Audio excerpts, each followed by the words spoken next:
Hey, what's up guys? Sean here with Video Influencers, and we're at VloggerFair, and I'm here with Shay Carl doing all kinds of cool stuff from his channel to his clothing company, Trixin. How's it going? Awesome.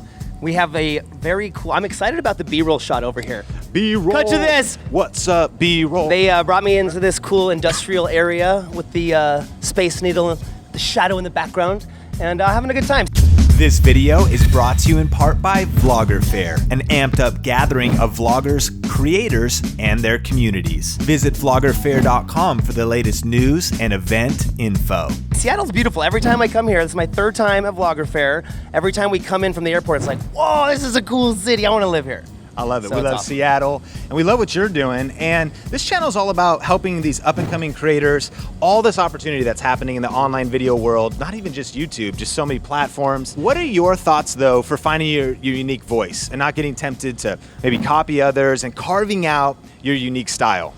Right, it's tough because you don't want to feel like you're copying somebody, which I feel like is you can't specifically copy somebody, but everybody's kind of done everything, right? So it's hard to not have, do some layover or overlap where your content matches somebody else. So I think just like make stuff you want and that you like. And I know that sounds like a cliche, but then you're having fun. Like if you're just in it, if you're just trying to get in the internet to like, whoa, there's a big boom right now. Better get in there and try to get my piece of the pie.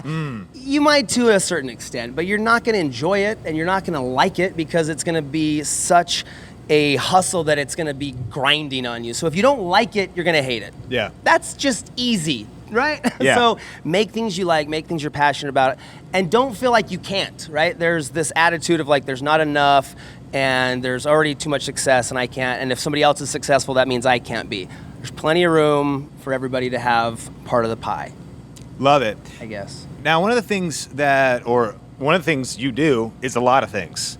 And I think that for you, you've got these different projects, different channels, but for a lot of those watching, they're in a similar position in the sense that they're trying to build their channel, but they're juggling jobs and day jobs and so on and so forth. What are some of the tips that you found in all of your experience for just kind of productivity, staying on top of it, when you face overwhelm, stuff like that? Well, I mean, you have to have priorities. That's just like anything in life. You, whether you believe it or not, do what you want to do. Right? Yeah. Everybody's like, I don't have time, I can't do that, I can't do that. It's like, you're just doing the things you want to do. You're making those things a priority. So whether it's your job or whether it's your kids or school, you do exactly what you want to do and you have this life that you created, right?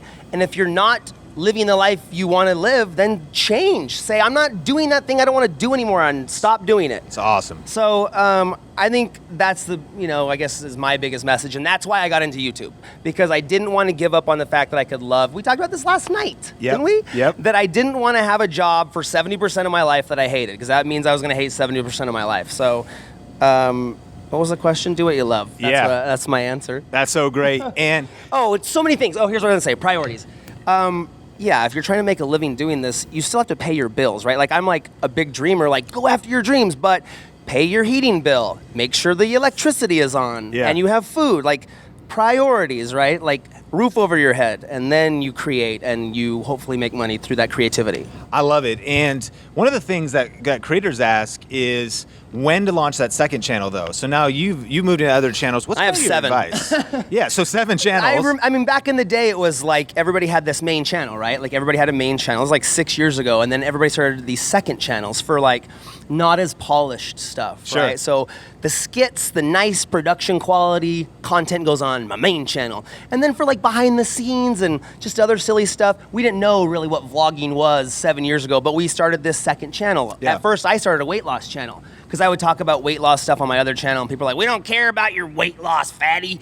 And so I'm like, well, I'll just start a weight loss channel because there is a very specific niche audience that does want to talk about that. So maybe there's a want for that. But I'm always, when I see YouTubers who have like 1,000 subscribers and they're like, check out my gaming channel and my dental channel. It's like, just, you don't want to spread the audience out too much. Like you have to build that core audience. And then as you develop content and different things happen, you might find a different want. And that's how a lot of YouTubers find what they do, right? They're throwing a lot of stuff against the wall till something sticks. Yeah. Danebo, perfect example. Creative guy, very good editor, all of a sudden has this idea for a talking orange. Now you can't go anywhere without seeing Annoying Orange merchandise, right? Definitely. He didn't know that that was gonna be the big thing, but because he didn't give up, because he kept creating, it just caught on, and you never know what that could be for you, right? So I love it. make cool stuff, something's gonna happen. That was with daily vlogging for us. Yeah. I didn't know that that's what I wanted to do. Hang out with my family and kids all day. Yes, it's a dream come true of a dream I never knew I even had, is what I usually say. But yeah, so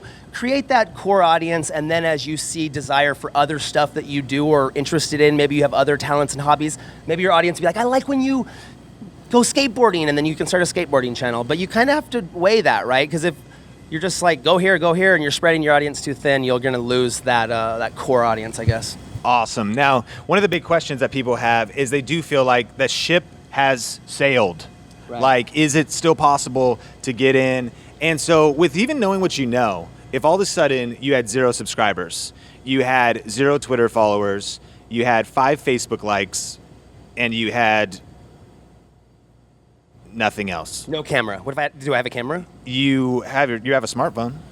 What, and I had to start all over again? But you got to start all over again. It would be so hard. Like, I definitely would have a leg up because I've been doing this every single day for the last 7 years. Yeah. But I admit that I was ahead of the curve, right? I started 7 years ago. Yeah. So I definitely had that advantage of being on the site before anybody else.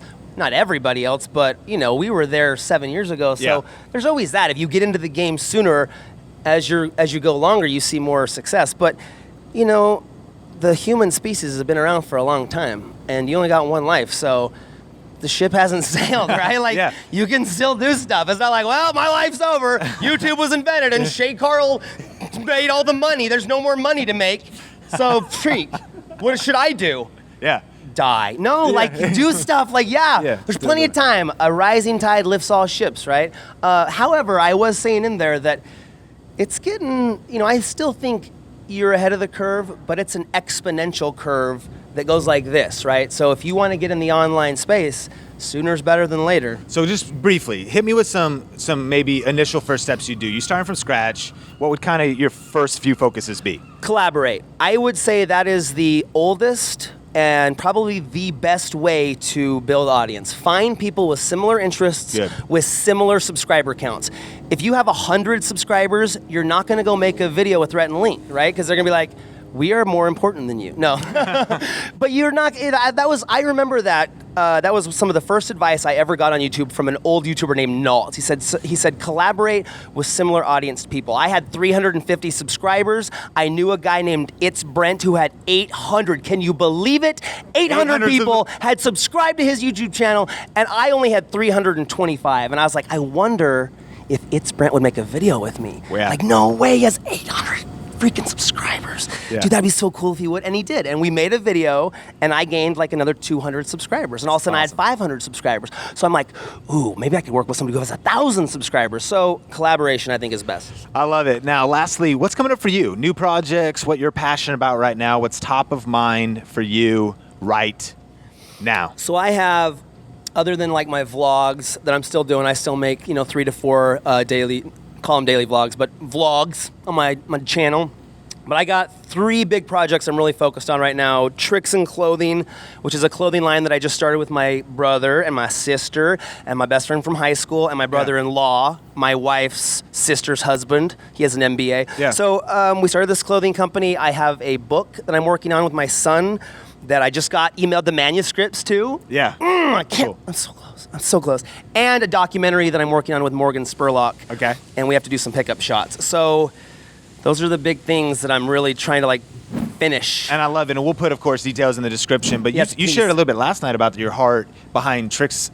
What is your heart there?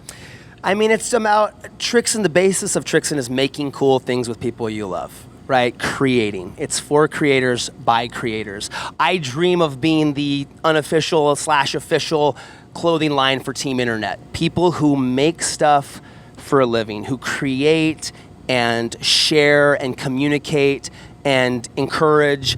And it's family, right? It's family and just making cool things and doing cool things with people you like. So it's a pretty basic thing. It's awesome. Fun to do fun things with cool people. Hey, thanks so much for checking out this video. Make sure to subscribe for more videos to help you crush it with online video and YouTube and stuff like that. And Shay Carl. Check me out at youtube.com/Shay Carl, youtube.com/ShayTards, youtube.com/ShayLoss, youtube.com/Trixin Clothing. Never mind.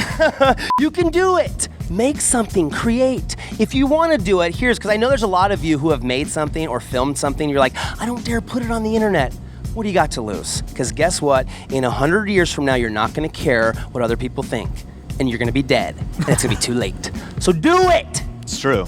He's right. There's the Space Needle. I'm going to climb the Space Needle. That's what I want to do.